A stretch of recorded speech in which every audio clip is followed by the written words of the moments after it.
जी नमस्कार साथियों, good morning प्यारे दोस्तों। जय हिंद, वंदे मातरम, राधे राधे।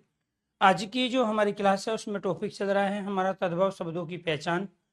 और तद्भव शब्दों में दो कंडीशन हमने अपनी कंप्लीट कर ली है, तीसरी कंडीशन के बारे में जानना है। तो तद्भव शब्द हमारे हिंदी के शब्द होते हैं। तद्भव तद्भव शब्द की पहचान। तो इसके अंतर्गत तीसरी कंडीशन है हमारी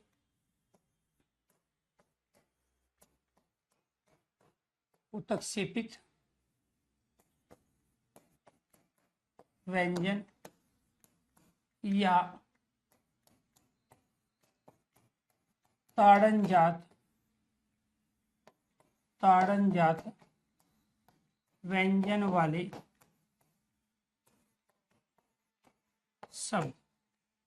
प्यारे दोस्तों, इनके अंतर्गत उत्क्षेपित और जो ताड़नजात व्यंजन हमारे होते हैं, ये दो होते हैं। एक तो ये वाला डे होता है, एक ये डह होता है। इनका प्रयोग कभी भी किसी भी शब्द के आरंभ में नहीं होता है। शब्द के प्रथम वर्ण के रूप में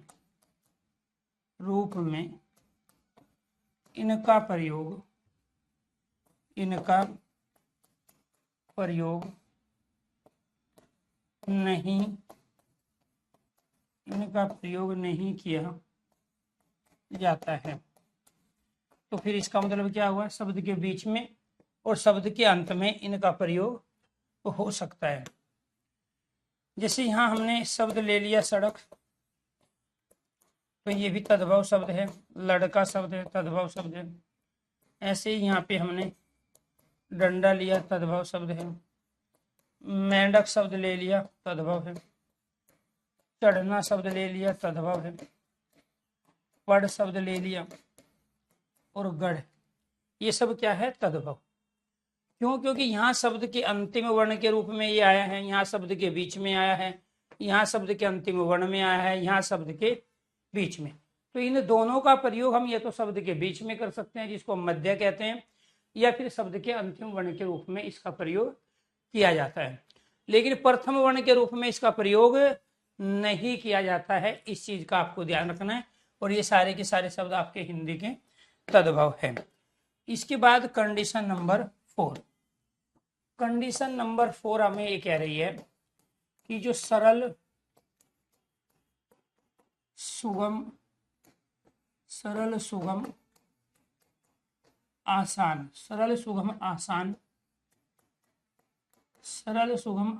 वर्तनी व उच्चारण वाले शब्द। सरल सुगम आसान वर्तनी व उच्चारण वाले जो शब्द होते हैं वो भी हमारे क्या कहलाते हैं? तद्भव। जैसे हम संस्कृत में जो प्रयोग करते हैं वो बहुत डिफिकल्ट शब्द प्रयोग करते हैं। जैसे फॉर एग्जाम्पल हमने ऊष्ट का प्रयोग किया है, तो ये अपने आप में खुद डिफिकल्ट है। क्षेत्र का प्रयोग करते हैं हम, शुश्रूषा का प्रयोग करते हैं। तो ये संस्कृत के तत्सम शब्द हैं। ये क्योंकि ये डिफिकल्ट है, इनका उच्चारण करना आसान नहीं है। तो ऐसे ही हम यहाँ पर जो प्रयोग कर रहे हैं, जैसे रात्रि का प्रयोग करते हैं, रात्रि। ऐसे ही यहाँ हरिद्रा का प्रयोग करते हैं, ठीक है। तो ऐसे ही हम यहाँ पर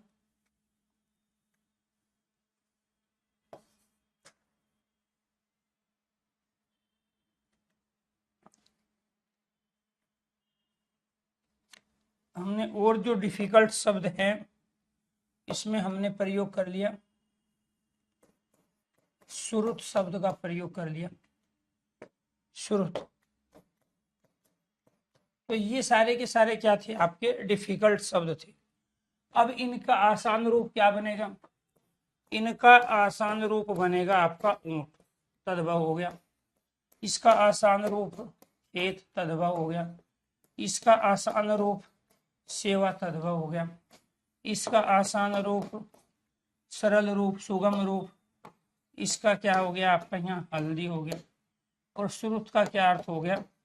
सुनना। तो ये जो शब्द थे ये थे आपके तत्सम। ये क्या थे? तत्सम। क्यों? क्योंकि ये क्लिष्ट थे, कठिन थे। और ये क्या है आपके? ये हैं आपके तद्भव अर्थात हिंदी के। तो जो सरल, सुगम, आसान, वर्तनी व उच्चारण वाले शब्द होते हैं वो प्यारे दोस्तों हमारे हिंदी के होते हैं। क्लियर? तो यानी कि जिन शब्दों का आप रोजमर्रा की जिंदगी में प्रयोग कर रहे हो, जिन शब्दों का आप रोजमर्रा की जिंदगी में प्रयोग कर रहे हो, जिन शब्दों का प्रयोग वर्तमान में बहुत अधिक, वर्तमान में बहुत अधिक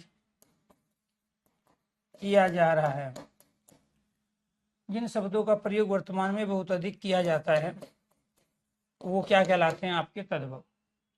अब आप खुद ही देख लो, ये तत्सम शब्द का प्रयोग कर रहे थे आप या तद्भव का प्रयोग कर रहे हो? यही सेम कंडीशन यहाँ भी अप्लाई होगी आपकी।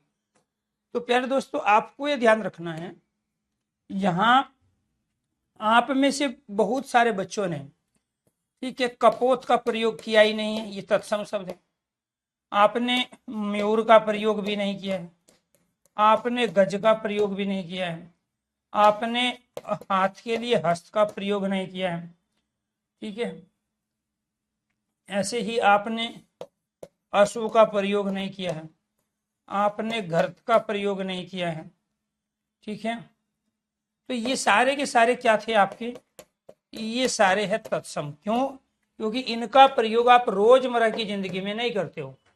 लेकिन इस कपोत के स्थान पर आप कबूतर का प्रयोग रोज कर रहे हो, मयूर के स्थान पे आप मोर का प्रयोग, गज के स्थान पे आप हाथी का प्रयोग, हस्त के स्थान पर आप हाथ का प्रयोग, अश्व के स्थान पर आप घोड़ा और घर्त के स्थान पे आप घी का प्रयोग वर्तमान में बहुत अधिक बार कर रहे हैं, अनेक बार कर रहे हैं। इसीलिए प्यारे दोस्तों ये दोनों कंडीशन इन तमाम शब्दों पे अप्लाई होती है। तो मुझे तत्सम के साथ तद्भव को बताना पड़ा। जहां सरल, सुगम, आसान, वर्तनी व उच्चारण वाले शब्द है, जैसे ऊंट, सकेत, सेवा, रात, इनको न तो बोलने में कोई दिक्कत है आपको और ना इनको लिखने में दिक्कत है। ऐसे ही यहाँ पर इन शब्दों का प्रयोग आप रोजमर्रा की जिंदगी में कर रहे हो। अभी देख लो पिछले 6 महीने में आपने कपोत, मयूर, गज, हस्त, अश्व, घर्त का प्रयोग कब किया था? तो यानी कि हिंदी के अंदर हम अधिकांशतः जो तद्भव शब्दों का प्रयोग कर रहे हैं वो सरल, सुगम, आसान है, रोजमर्रा की जिंदगी में, दैनिक जीवन में प्रयुक्त होने वाले शब्द है। हिंदी के अंदर हम संस्कृत के तत्सम शब्दों का भी प्रयोग करते हैं, अरबी, फारसी का, उर्दू का प्रयोग करते हैं, अंग्रेजी का प्रयोग करते हैं, जापानी, पुर्तगाली के शब्दों का प्रयोग करते हैं। तो हिंदी तो अनेक भाषाओं के मिश्रण से बनी है, लेकिन उसमें सबसे ज्यादा जो शब्द हम प्रयोग करते हैं वो तत्सम है, उसके बाद तद्भव है। तद्भव की पहचान यही है कि ये सरल, सुगम है। तद्भव की पहचान ये है कि इनका हम दैनिक जीवन में ज्यादा प्रयोग कर रहे हैं। अगर ये 5 कंडीशन आपको यहां तक क्लियर हो गई हो तो एक बार सारे स्टूडेंट ओके कीजिए, यस कीजिए। जितने भी बच्चे लाइव है, अगर ये 5 कंडीशन आपको क्लियर हो गई हो तो एक बार सारे स्टूडेंट ओके कीजिए। हिंदी के उपसर्ग से, हिंदी के उपसर्ग से बने शब्द, जिस भाषा का उपसर्ग होगा शब्द भी उसी भाषा का होगा। तो हिंदी के उपसर्ग से बने शब्द, हिंदी के उपसर्ग क्या है? ए है, तो इस ए से क्या बन जाएगा? हजार। हिंदी का उपसर्ग अन है, अन से क्या बन जाएगा? अनहोनी, अन कही, अन सुनी। हिंदी का उपसर्ग अध है, अध से क्या बन जाएगा? अध पका, अध जला, अध खिला, अध कचरा। हिंदी का उपसर्ग बिन है, तो इस बिन से क्या बन जाएगा? बिन खाया, बिन बताया, बिन ब्याया। हिंदी का उपसर्ग नी है, तो इस नी से क्या बन जाएगा? निडर। हिंदी का उपसर्ग से है, से से क्या बन जाएगा? सपूत। से क्या बन गया? सपूत। हिंदी का उपसर्ग क्या है और कैसे क्या बन जाएगा? कपूत बनेगा। तो ये आपको ध्यान रखना है। तो यहां पर ये आपके सारे क्या थे? हिंदी के वे शब्दांश जो किसी शब्द के आगे, शब्द के प्रारंभ में उपसर्ग के रूप में प्रयुक्त होते हैं। ऐसे ही हिंदी का उपसर्ग है उन। हिंदी का उपसर्ग क्या है? उन का मतलब एक कम होता है, 39, 40 से एक कम हो गया। तो ये सारे के जिस भाषा का उपसर्ग होगा शब्द भी उसी भाषा का होगा। क्लियर है यहाँ? तो ये आपको ध्यान रखना है। अभी जरूरी नहीं, इनसे तो बहुत सारे शब्द बन जाएंगे, मैंने तो एक एक आपको दिखाया ताकि आप वो कंडीशन अप्लाई कर पाओ। इसके साथ 7 कंडीशन हिंदी के प्रत्यय से, हिंदी के प्रत्यय से बने शब्द। तो हिंदी के जो प्रत्यय, हिंदी के जो शब्दांश हैं, ये उसकी बात कर रहा है, हिंदी के प्रत्यय से बने शब्द। अब हिंदी का प्रत्यय क्या है जी आपके? हिंदी का प्रत्यय है आपका पन। पन का आप प्रयोग करते हो हिंदी में, ता का प्रयोग करते हो, आपा का प्रयोग करते हो, आस का प्रयोग करते हो, अक्कड़ का प्रयोग करते हो, आंक का प्रयोग आप हिंदी में करते हो, ई का प्रयोग करते हो। तो ये सारे के सारे क्या है जी आपके हिंदी के प्रत्यय है। इसके बाद में कंडीशन है जी आपकी 8वीं, हिंदी की क्रिया से बने शब्द। पहले तो मैं इनके शब्द बना के दिखा देता हूं आप। इनसे शब्द क्या बन जाएगा? बचपन, सुंदरता, बुढ़ापा, ये सारे तद्भव है। मिठास,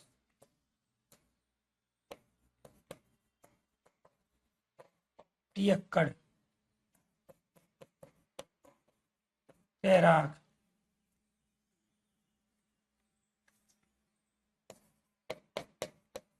बेटी, ये सारे के सारे जो शब्द बने हिंदी के बने, क्योंकि इनमें जो शब्दांश शब्द के अंत में लगा है वो शब्दांश क्या है? हिंदी का है। ठीक है? या फिर आप ये कहोगे ये जो शब्द बना है ये बच्चा में पन लग के बना है, बच्चा, तो बच्चा शब्द अपने आप में हिंदी का है, सुंदर हिंदी का है, बूढ़ा है, मिठास है। ठीक है? यहाँ पी संस्कृत की क्रिया नहीं है, हिंदी की है, उसमें तो पिब होता है संस्कृत में। तैर हिंदी की है और यहाँ बेटा हिंदी का शब्द। तो ये आपको ध्यान रखना है कि ये सारे के सारे क्या हो गए आपके हिंदी के प्रत्यय से बनने वाले शब्द, और ये हिंदी के उपसर्ग से बनने वाले शब्द, इसीलिए क्या कहलाएंगे आपके? सारे के सारे तद्भव कहलाएंगे। 8वीं कंडीशन, हिंदी की क्रिया से बने शब्द, हिंदी की क्रिया से बने शब्द। वर्ब जिस भाषा की होगी शब्द भी उसी भाषा के होंगे। लिखावट, पढ़ाई, तैराक, पियक्कड़। अब इसमें जो क्रिया है यहाँ पर, ये क्रिया किसकी है? लिख क्रिया इसमें हिंदी की है, इसमें पढ़ क्रिया हिंदी की है, इसमें तैर क्रिया हिंदी की है, इसमें पी क्रिया हिंदी की है। ऐसे ही यहाँ पर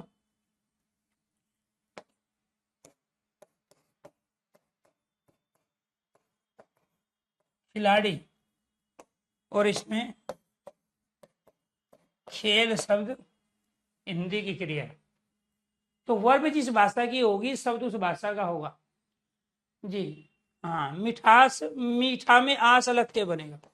मूल शब्द ये है, ये आपको ध्यान रखना है। मूल शब्द ये शब्द है, मीठा में आस अलग के क्या बनेगा? मिठास। तो फिर मीठा शब्द किसका है? अरे प्रत्यय जिस भाषा का होगा उसी भाषा के शब्दों में तो प्रयोग होंगे। ठीक है, तो ये सारे के सारे आपके क्या हो गए जी? तद्भव शब्द। लेकिन आप केवल इनको ये कंडीशन से नहीं पहचानोगे, आप ये भी कह सकते हो कि यहाँ उत्क्षेपित व्यंजन का प्रयोग है, इसमें यहाँ पर जो है द्वित व्यंजन का प्रयोग है, इसमें उत्क्षेपित व्यंजन का प्रयोग है, इसमें संस्कृत की क्रिया आई है, इसमें यहाँ उत्क्षेपित व्यंजन का प्रयोग है। जरूरी नहीं आप आठवीं कंडीशन अप्लाई करो।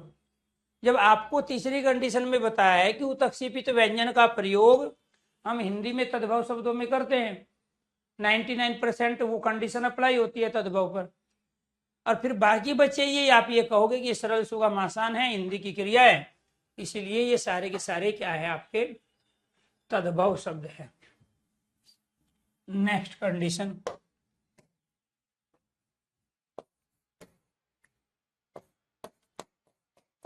जिन शब्दों का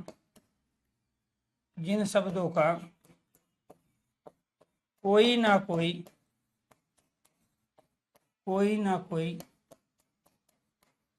तत्सम रूप अवश्य हो। आज तक एक भी ऐसा शब्द नहीं है जो बिना तत्सम के आ गया हो तद्भव के रूप में। तत्सम थे पहले, उसी के बाद में क्या है? तद्भव आए। जैसे मैंने यहां शब्द क्या ले लिया? अग्नि, यहां सूर्य, ग्रह,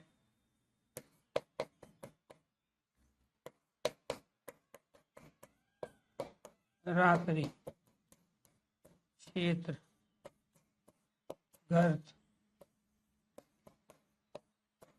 उष्ण। इनसे क्या बन गया?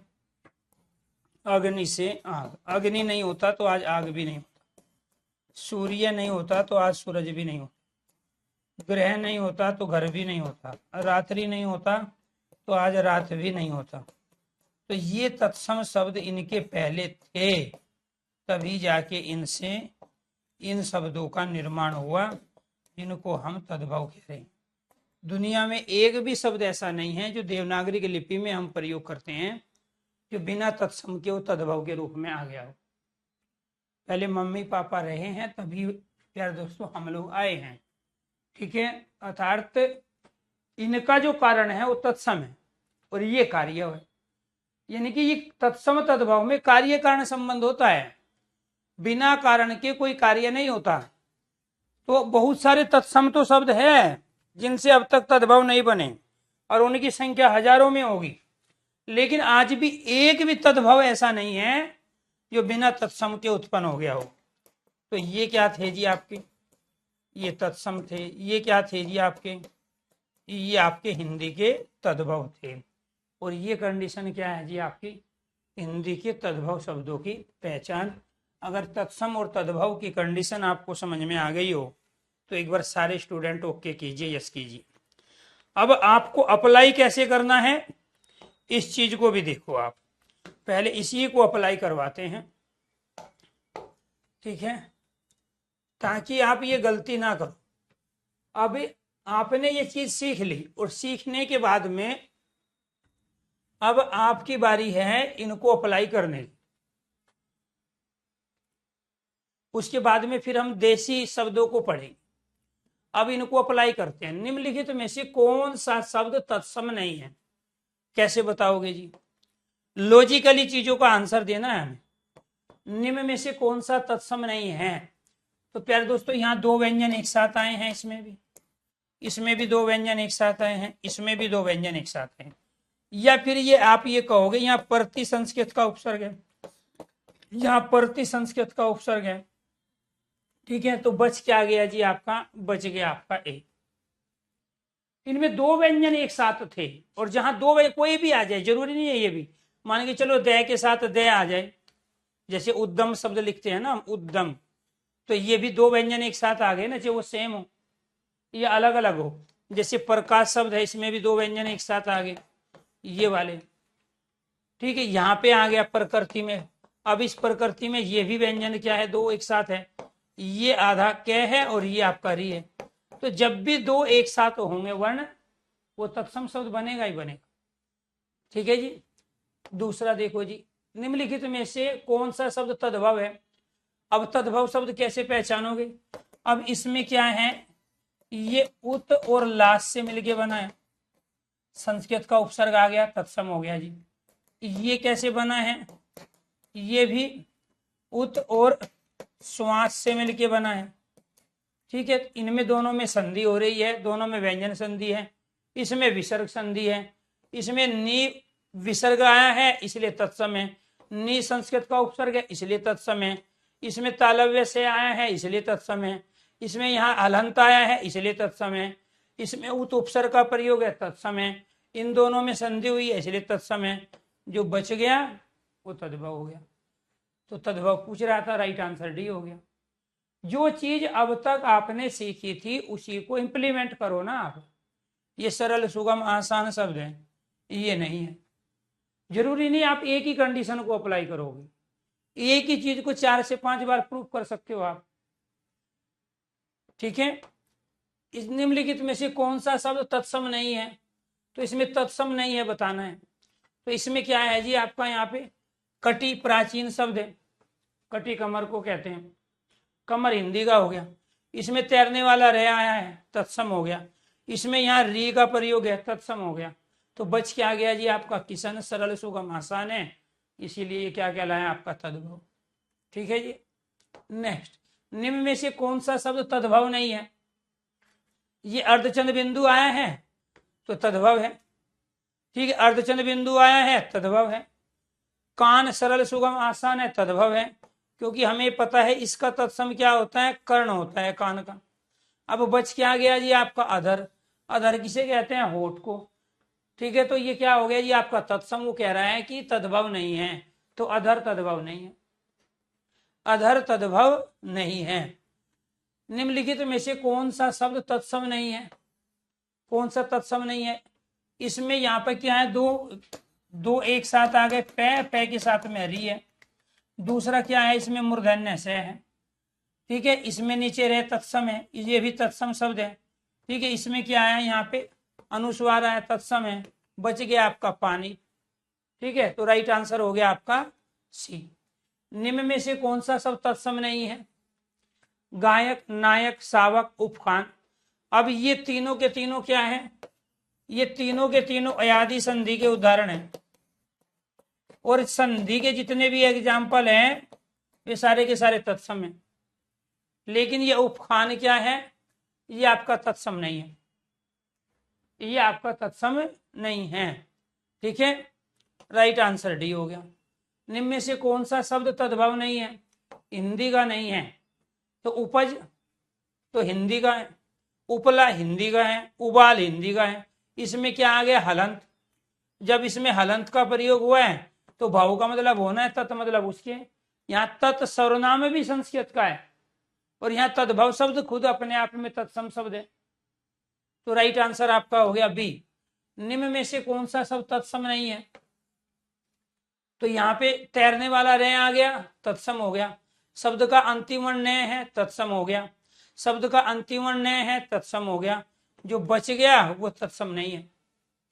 राइट आंसर क्या हो गया आपका सी। सबको आंसर देना है, जितने भी बच्चे लाइव है सबको आंसर देना, अप्लाई करना है चीजों को। नेक्स्ट देखो जी, निम्न में से कौन सा शब्द तत्सम नहीं है, तो यहाँ पे क्या है जी, आधा जय आ गया, आधे व्यंजन वाले तत्सम, अधिकांश मूर्धन्य से आ गया, तत्सम आ गया। ठीक है, इसके बाद में यहाँ पे क्या है आपका, आषाढ़ आ गया, शब्द का अंतिम वर्ण ये हो गया आपका। फागुन आ गया, इसमें क्या है आपका, आधा व्यंजन आ गया, तत्सम हो गया। ये चेत और चोत ये क्या है, अपने आप में तत्सम शब्द है। इसमें क्या है, उतक्षिपित व्यंजन है, और जहां उतक्षिपित व्यंजन आता है वे तद्भव होते हैं। निम्न में से कौन सा शब्द तत्सम नहीं है, तत्सम नहीं है, यहाँ पे आधा व्यंजन आ गया तत्सम है, तैरने वाला रहे तत्सम है। यहाँ खग प्राचीन शब्द है, ठीक है, तत्सम है। पमूह प्राचीन शब्द है, तत्सम है। तो बच के आ गया आपका नरक। निम्न में से कौन सा तत्सम नहीं है? ठीक है, तो यहाँ पे क्या है, इसमें यहाँ मूर्धन्य से तत्सम है। इसके बाद में यहाँ पऊ प्राचीन शब्द है, तत्सम है। दो व्यंजन एक साथ आ गए, तत्सम। बच के आ गया आपका सुमन। तो सुमन क्या है जी? आपका तद्भव शब्द है। सुमन क्या है? तद्भव शब्द है। ठीक, निम्न में से कौन सा शब्द तत्सम नहीं है? तो यहाँ पे देखिए जी, इसमें आधा व्यंजन आया है, तत्सम हो गया। संयुक्त व्यंजन आया है, तत्सम हो गया। ठीक है, नेह और नख। ठीक है, तो ये यहाँ पे ख का प्रयोग हुआ है, और ख वाले क्या कहलाते हैं आपके? तद्भव। राइट आंसर हो गया डी। निम्न में से कौन सा तद्भव नहीं है? जो तद्भव नहीं है, धरती तद्भव है, नेवला तद्भव है, नाच तद्भव है, दीपावली में दीर्घ संधि है। ठीक है, ए और आ का मेल होता है। दीपावली क्या है? दीपों की जो पंक्ति है, अवली पंक्ति हो गया, दीपावली। तो ये क्या हो गया आपका? तत्सम। निम्न में से कौन सा तत्सम है? यहाँ पे अर्धचंद बिंदु आया है, तद्भव हो गया। मछली तद्भव हो गया। ठीक है, केला तद्भव हो गया। तो क्या बच गया आपका? अमूल्य। ठीक है, इसमें आधा व्यंजन आया, तो राइट आंसर क्या हो गया आपका यहाँ पर? डी। लास्ट क्वेश्चन, जो शब्द संस्कृत भाषा में उत्पन्न या विकसित हुए हैं क्या कहलाते हैं? जो संस्कृत भाषा में उत्पन्न या विकसित हुए हैं वो कहलाते हैं प्यारे दोस्तों तत्सम। ठीक है, तो जैसे तत्सम में हमने क्या ले लिया यहाँ? अग्नि, ये संस्कृत का था, इससे क्या बना लिया? आग बना लिया। ठीक, अर्ध तत्सम क्या होता है? अर्ध तत्सम होता है जैसे गंगा है, तो ये वाला जो गंगा है, इस वाले गंगा का ये जो रूप बनेगा, ये वाला, ये अर्ध तत्सम का बनेगा। यहाँ पे हमने शब्द ले लिया अक्षर, अक्षर, और इस अक्षर का हम अक्षर प्रयोग करेंगे तो अर्ध तत्सम बनेगा। यहाँ हमने ये शब्द ले लिया लिंग, ये वाला, और इस लिंग से हमने ये वाला लिंग बनाया, तो ये आपको ध्यान रखना है, ये हमारे क्या कहलाएंगे? अर्ध तत्सम। ये क्या कहलाएंगे? अर्ध तत्सम कहलाएंगे। अर्ध तत्सम क्या कहलाएंगे? अर्ध तत्सम। अब देशज शब्द क्या है जी? जो अपने देश में जन्म लिए। अब इन्हीं के बारे में जानेंगे। देशज शब्द, तो तत्सम तद्भव के बाद में तीसरा नंबर किसका है? देशी शब्द। देशी शब्द का ही दूसरा नाम क्या है? देशज शब्द। क्लियर? पहली कंडीशन क्या है? जिन शब्दों का या जन्म, जिन शब्दों का जन्म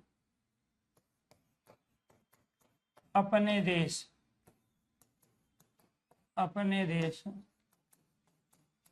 भारत में हुआ है, वो क्या कहलाते हैं? देशज। देश में जन्म लेने वाले। जय का अर्थ क्या होता है? जन्म लेना, जो अपने देश में जन्म लिए। दूसरा, जिन शब्दों की उत्पत्ति के बारे में, जिन शब्दों की उत्पत्ति के बारे में कोई जानकारी, जिन शब्दों की उत्पत्ति के बारे में कोई जानकारी नहीं मिलती हो, वो क्या कहलाते हैं? हमारे देशज शब्द कहलाते हैं। तीसरा, जो शब्द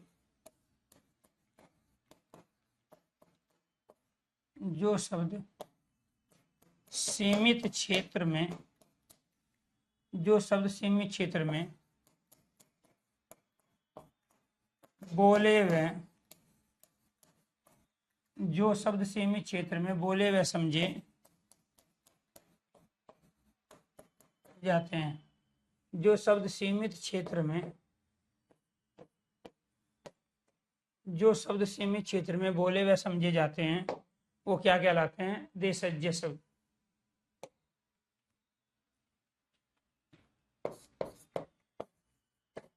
क्षेत्रीय क्षेत्रीय वाले शब्द, क्षेत्रीयता वाले शब्द जो जो किसी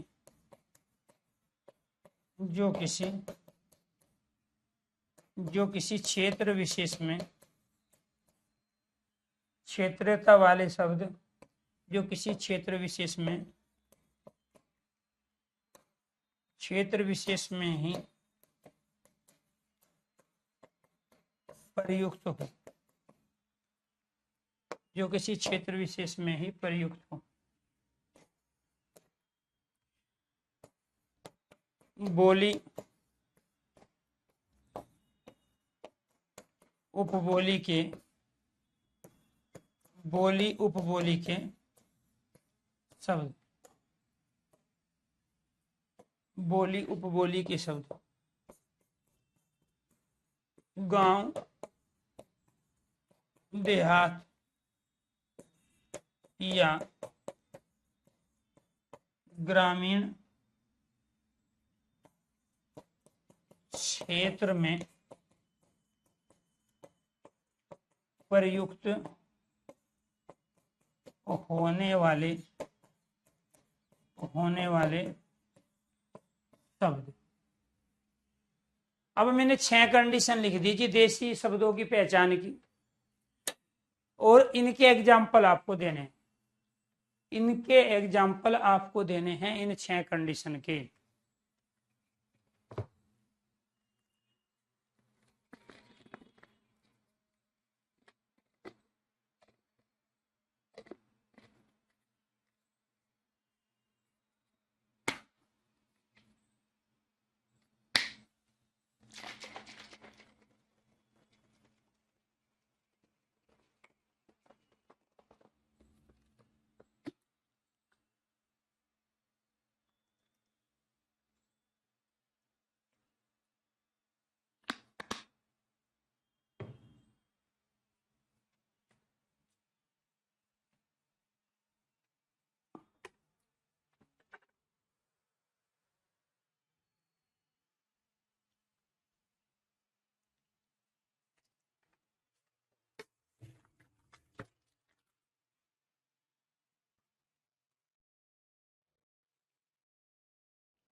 बताइए जी, जिन शब्दों का जन्म अपने देश भारत में हुआ है, इसका हुआ है ढोर का, हुआ है डांगर का, हुआ है बिटोड़े का, हुआ है। तो ये ढोर डांगर किसे कह रहे हैं? पशु को, जानवरों को, पर्टिकुलर किसी एक स्थान पर किसी बोली के रूप में जो प्रयुक्त शब्द है। अब देखो, दिल्ली के आसपास का जो क्षेत्र है उसमें खड़ी बोली बोली जाती है, जो खासकर मेरठ है, गाजियाबाद है, गौतम बुद्ध नगर है, संभल है, मुरादाबाद है, रामपुर है, शामली है, बागपत है, सहारनपुर है, बिजनौर है, मुजफ्फरनगर है। यानी कि उत्तराखंड से लगता हुआ जो यूपी का हिस्सा है उसके अंतर्गत खड़ी बोली बोली जाती है। इससे थोड़ा आगे चलेंगे फिर वहां ब्रजभाषा बोली जाती है। मथुरा है, हाथरस है, अलीगढ़ है, आगरा है, फिरोजाबाद है, ये सारा ये ब्रजभाषी क्षेत्र है। फिर थोड़ा सा और आगे बढ़ेंगे तो वहां आपको अवधि मिलेगी, जैसे प्रयागराज है, लखनऊ वाला जो क्षेत्र है हमारा, उसमें अवध बेल्ट में पूरी अवधि बोली जाती है। थोड़ा और आगे बढ़ेंगे बिहार की तरफ, वहां भोजपुरी बोली जा रही है, जैसे योगी आदित्यनाथ वाला जो क्षेत्र है वो भोजपुरी है। तो यानी कि अगर हम अकेले यूपी की बात करते हैं तो यूपी में अनेक बोलियां बोली जाती है। जैसे हरियाणा के अंतर्गत हरियाणवी है, तो हरियाणवी के जितने भी शब्द है सारे के सारे देसी शब्द है। और हरियाणा के अंदर 2 उपबोली है, एक जाटू एक बांगरू है। तो जाटू दिल्ली से लगता हुआ जो हरियाणा है वहां जाट ले रहते हैं, उनके द्वारा जो बोली जाती है जाटू कहलाई। तो यहाँ आपको ध्यान रखना है, ये खुरपा, फावड़ा, खुरपी, लोटा, ठीक है, जलेबी, झोला, ये सारे के सारे शब्द हमारे देसी शब्द हैं। ठीक है, तो जो झाड़ू को बुहारी बोलते हैं। अलग अलग स्थान पर पर्टिकुलर एक ही वस्तु, व्यक्ति, पदार्थ के कुछ अलग अलग नाम रखे गए हैं, और जिसका जो प्रोडक्ट होता है वो अपनी भाषा में अपने प्रोडक्ट का नाम रखता है। अब हिंदू धर्म के घर में बच्चा पैदा होगा तो उसका नाम कभी भी कोई सुपीटर जुपिटर नहीं रखेगा, लेकिन ईसाई धर्म को मानने वाले के घर में बच्चा पैदा होगा तो उसका नाम जरूर जुपिटर सुपीटर रखा जाएगा, शेक्सपियर रखा जाएगा। अब मुस्लिम धर्म को मानने वाले, इस्लाम धर्म को मानने वाले के घर में बच्चा पैदा होगा तो उसमें सलमान खान, शाहरुख खान, आमिर खान ये क्यों रखा गया? क्योंकि वो अपनी, उनकी अरबी, फारसी, उर्दू उनकी अपनी भाषा है और अपने प्रोडक्ट का, अपने माल का नाम वो उसी में रखेंगे, उनकी जो अपनी भाषा है। उनकी कंपनी है हमदर्द। अब हमदर्द से जितने प्रोडक्ट निकलेंगे तो उसमें जो नाम दिया जाएगा वो सारा अरबी, फारसी, उर्दू के शब्दों के रूप में दिया जाएगा, सभी दवाइयों के नाम। ऐसे ही आपको ध्यान रखना, पतंजलि जो बाबा जो है रामदेव की जो संस्था है, उससे जितने भी आयुर्वेदिक दवाएं या जो भी प्रोडक्ट निकलेंगे सबके नाम संस्कृत में होंगे। तो कहने का मतलब ये हुआ कि जिस व्यक्ति के द्वारा जो माल तैयार किया जाता है, जो प्रोडक्ट बनाया जाता है, या उनके घर में जो बच्चे पैदा होते हैं, उनकी अपनी जो भाषा होती है उस भाषा में वो नाम देते हैं। अब गांवों में जो चीज बनेगी तो बहुत सारे खाने की चीजें हैं जो पर्टिकुलर किसी एक क्षेत्र विशेष में ही खाई जाती है या पसंद की जाती है, उनके द्वारा बनाई जाती है, तो उनके नाम उनकी अपनी लोकल बोली में मिलेंगे। तो प्यारे दोस्तों, जितने भी खड़ी बोली के, ब्रज भाषा के, अवधी के, भोजपुरी के, ठीक है, कन्नौजी के, बुंदेली के, बघेली के, छत्तीसगढ़ी के जितने भी शब्द है वो सारे के सारे हमारे देसी शब्द हैं। हमारे देश में 545 बोली बोली जा रही है और भी सब 545 बोली हिंदी से संबंधित है। तो उनके जो शब्द हैं जो देहात में हम प्रयोग कर रहे हैं, गांव में प्रयोग कर रहे हैं, तो वो सब देसी शब्द है। जो शब्द सीमित क्षेत्र में बोले जाते हैं, राजस्थान के अंदर राजस्थानी, हरियाणा के अंदर हरियाणवी है, भोजपुरी क्षेत्र में भोजपुरी बोली जाती हैं, जो सब सीमित क्षेत्र में बोले व समझे जाते हैं वो देसी शब्द है, जिन शब्दों की उत्पत्ति के बारे में कोई जानकारी नहीं। अब हमने एक शब्द ले लिया छोरा। अब ये छोरा शब्द सबसे पहले कहां प्रयोग हुआ, किस व्यक्ति के द्वारा प्रयोग हुआ, किस गांव में, किस कस्बे में, किस तहसील पे, किस जिले पे, किस राज्य में प्रयोग हुआ, किसी को आज तक नहीं पता है। तो यानी कि इनको छोरा छोरी है, ढोर डांगर है, सबसे पहले किसने प्रयोग किया किसी को पता ही नहीं। तो इसलिए देसी शब्द वे शब्द हैं जिनकी उत्पत्ति का पता ही नहीं चला है कि इनके पीछे का कारण क्या है। हमें तत्सम शब्दों का पता है कि संस्कृत से आए, हमें तद्भव का भी पता है कि ये तत्सम से आए, हमें अंग्रेजी के शब्दों का भी पता है कि अंग्रेजी भाषा से आए, हमें उर्दू का, अरबी, फारसी का पता है कि विदेशी भाषा, पुर्तगाली, जापानी, चाइनीज पता है, लेकिन इन देसी शब्दों का नहीं पता ये कहां से सबसे पहले प्रयोग हुए, कौन सा शब्द राजस्थान से, कौन सा यूपी से, कौन सा झारखंड से, छत्तीसगढ़ से आया और किस व्यक्ति के द्वारा किस स्थान पर प्रयुक्त हुआ। तो इसलिए जिन शब्दों की उत्पत्ति के बारे में कोई जानकारी नहीं मिलती उन शब्दों को हम देसी या देशज शब्द कहते हैं। इसके बाद बारी किसकी आ गई आपकी, विदेशी शब्द। इसी को दूसरा नाम क्या है, विदेशज शब्द। दूसरा नाम क्या है, विदेशज। इसी का ही एक और नाम है, इसको क्या कहते हैं, आगत शब्द कहते हैं। ये बाहर से आए हुए, इनको क्या कहते हैं, आगत शब्द। अब इसमें किसके पढ़ेंगे, पहले हम अंग्रेजी के शब्द पढ़ेंगे। अंग्रेजी के शब्दों की पहचान। अंग्रेजी के शब्दों की पहचान क्या हो गई,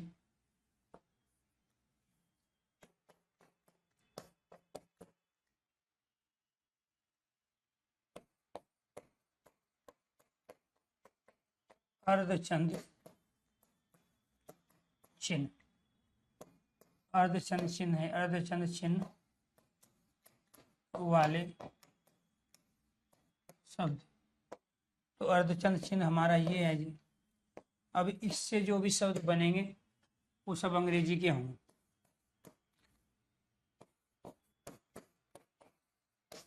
जैसे ऑफिस है, कॉलेज है, हाफ है, football, hockey, coffee, oxygen, doctor. ये सारे के सारे क्या है जी आपके, ये सारे अंग्रेजी के शब्द हैं। दूसरा, आधे,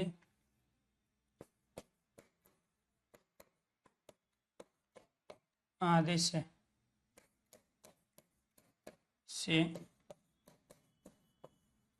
आरंभ होने वाले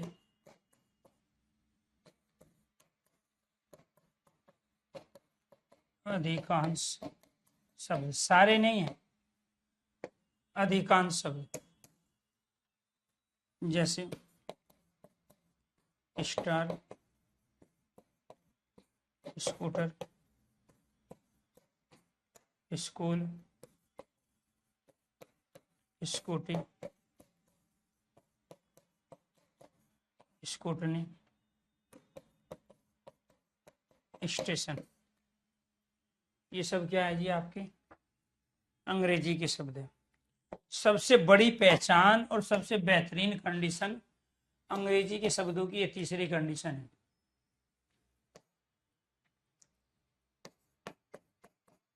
जिन शब्दों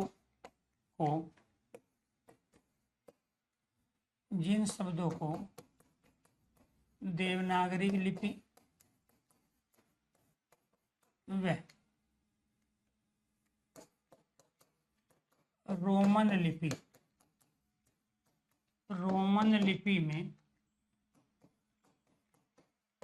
लिखने के, रोमन लिपि में, देवनागरिक व रोमन लिपि में लिखने के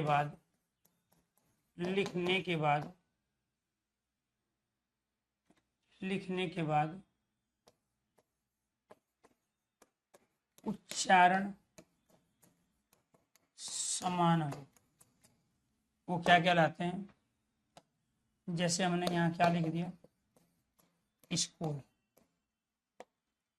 ये क्या बन गया, स्कूल। ये कौन सी लिपि है, देवनागरी। ये कौन सी लिपि है, रोमन लिपि। लिखने का तरीका दोनों अलग था, लेकिन उच्चारण दोनों का same. School school, college college, office office. जब आप इन शब्दों को अंग्रेजी में लिखोगे तो स्टार को स्टार ही लिखोगे, स्कूटर को स्कूटर, स्कूल को स्कूल, स्कूटी को स्कूटी, स्कूटनी को स्कूटनी, स्टेशन को स्टेशन लिखा जाएगा। ऐसे ऑफिस को, कॉलेज को, हाफ, फुटबॉल, हॉकी को हॉकी ही लिखोगे, ऑक्सीजन को ऑक्सीजन लिखोगे, डॉक्टर को डॉक्टर ही लिखोगे। इसीलिए आपको ये ध्यान रखना है, ये तो मैंने लिख दिया देवनागरी लिपि, अब आपको अंग्रेजी में लिखना है। तो क्या लिखोगे आप, जब आप अंग्रेजी में लिखोगे तो आपको ये ध्यान रखना है तो इनका उच्चारण भी समान रहेगा। और ये कंडीशन अंग्रेजी के शब्दों को पहचानने की सबसे बड़ी कारगर कंडीशन है। क्लियर। इसके बाद 4, अंग्रेजी की क्रिया से बने शब्द। क्रिया मतलब वर्ब, इंग्लिश की वर्ब। वर्ब जिस भाषा की होगी शब्द भी उसी भाषा के होंगे। अंग्रेजी की वर्ब क्या है, प्ले। प्ले से क्या बन जाएगा, प्लेयर। किसका, अंग्रेजी का। अंग्रेजी की क्रिया क्या है, गो। गो से क्या बन जाएगा, गोइंग। अंग्रेजी की क्रिया क्या है, रीड। इससे क्या बन जाएगा, इससे बन जाएगा रीडर। वर्ब जिस भाषा की होगी शब्द भी उसी भाषा के होंगे, ये आपको ध्यान रखना है। इसके बाद 5वीं कंडीशन क्या है जी, 5वीं कंडीशन, अंग्रेजी के उपसर्गों से बने शब्द। अंग्रेजी के उपसर्ग से बने शब्द अब अंग्रेजी के उपसर्ग कौन कौन से होते हैं? सब, चीप।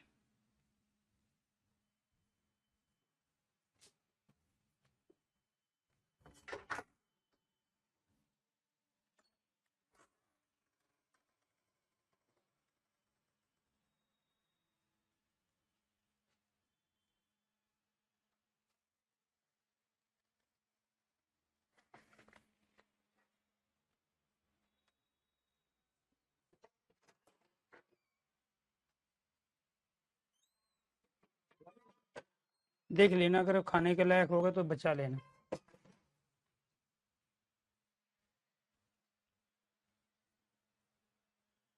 तो अंग्रेजी के उपसर्ग से बने शब्द, तो अंग्रेजी का उपसर्ग कौन सा है जी?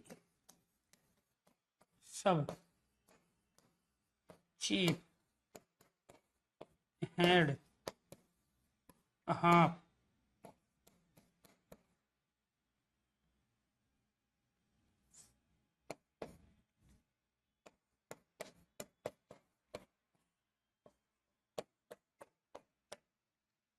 इससे क्या बनेगा? इससे बनेगा सब इंस्पेक्टर, इससे बनेगा चीफ मिनिस्टर, इससे बनेगा हेड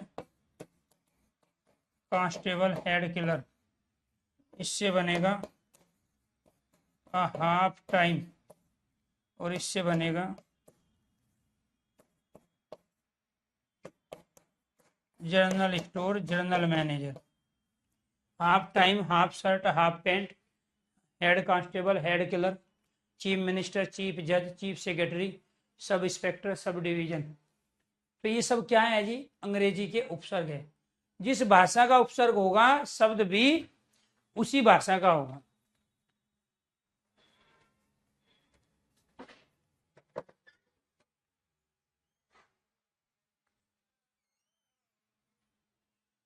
जिस भाषा का उपसर्ग होगा शब्द भी उसी भाषा का होगा, ये आपको ध्यान रखना है। ये अंग्रेजी के उपसर्ग है तो अंग्रेजी के शब्दों का निर्माण करेंगे, ये अंग्रेजी की क्रिया है तो अंग्रेजी के शब्दों का निर्माण करेंगे।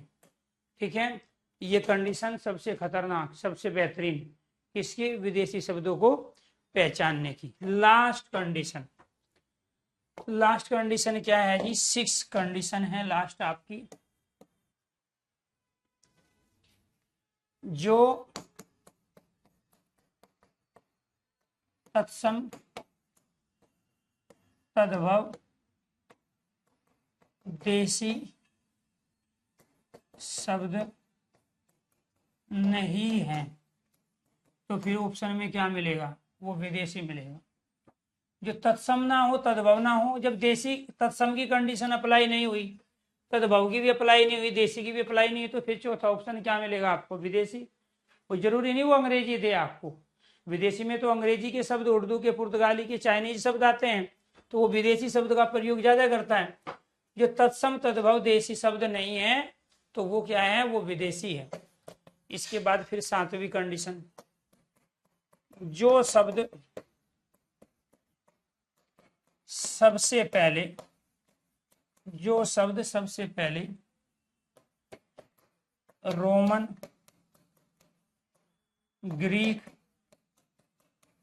लैटिन लिपि में, लैटिन लिपि में प्रयुक्त हुए, लैटिन लिपि में प्रयुक्त हुए, वो क्या कहलाते हैं आपके? अब आपको ये ध्यान रखना है, जो स्कूल बना ये और भी कोई शब्द हैं, ये सबसे पहले हिंदी में तो बाद में आया ना, पहले तो ये अपने आप में तो रोमन लिपि का ही प्राचीन, रोमन प्राचीन लिपि है और इसी का ही आधुनिक रूप क्या है? ग्रीक और लैटिन है। अमेरिका में जो अंग्रेजी बोली लिखी जा रही है वो लैटिन है, इंग्लैंड में जो है वो ग्रीक है। तो ये जो स्कूल आया वो ये इस रूप में तो बाद में आया, वो सबसे पहले तो इस रूप में लिखा गया पहले। तो जो शब्द इस लिपि में लिखे गए जिसको हम रोमन लिपि, ग्रीक, लैटिन लिपि के नाम से जानते हैं, तो स्वाभाविक बात है वो अंग्रेजी के शब्द हैं, क्योंकि जिस भाषा की जो लिपि होती है उस लिपि में ही उन शब्दों का सबसे पहले हम प्रयोग करते हैं। तो ये क्या थे जी, आपके विदेशी शब्द थे। अब इसके बाद कल क्या जानेंगे हम, कल जानेंगे विदेशी शब्दों में दूसरा, उर्दू के शब्दों की पहचान। तो आप उर्दू के शब्दों को कैसे पहचानोगे, ये जिसको प्रैक्टिस करनी है, तो मैं एक प्रैक्टिस सेशन स्टार्ट कर दिया हूं और आज सुबह 10:15 बजे उसकी क्लास होगी, ठीक है। तो मॉर्निंग में ही वो सेशन रहेगा 10:15 बजे कैरेविल स्टेट एग्जाम यूट्यूब चैनल पर, और वो कंटिन्यू आपकी क्लासें रहेगी 1 घंटे की, 10:15 से 11:15।